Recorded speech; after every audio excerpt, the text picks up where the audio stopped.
காணொளி மூலமாக உங்களை சந்திப்பதில் பெரும் மகிழ்ச்சி அடைகிறேன்.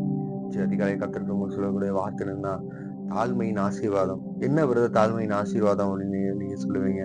நான் தாழ்மையா இருந்தா என்ன கிடைக்கும் அப்படின்னு நீங்க சொல்லுவீங்க. யாக்கோபு எழுதின நிருபத்துல 4வது அதிகாரம் 10வது வசனத்துல பாத்தீங்கன்னா, கர்த்தருக்கு முன் தாழ்மைப்படுகிறவர் அப்பொழுது அவர்கள் உங்களை உயர்த்துவார்கள் வசனத்தை நம்ம பார்க்கிறோம்.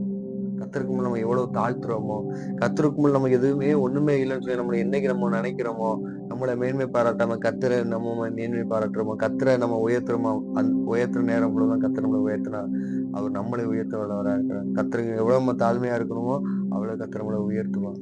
உங்க வாழ்க்கையில நீங்க பெருமையா இருக்கீங்களா? எனக்கு நான் தான் எல்லாமே நீங்க நினைக்கிறீங்களா? நான் தான் அப்படின்னு நீங்க நினைக்கிறீங்களா? இன்றைக்கு நீங்க கர்த்தரை உயர்த்தி பாருங்க.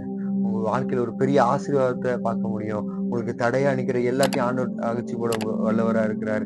நீங்க உங்களை தாழ்த்தி பாருங்க. உங்க வாழ்க்கையில ஒரு பெரிய ஆசீர்வாதத்தை பார்க்க முடியும். தாழ்மை உள்ளவர்களுக்கு கிடைக்கும் ஆசீர்வாதங்கள் அநேகம் அப்படின்னு நம்ம பார்க்கலாம்.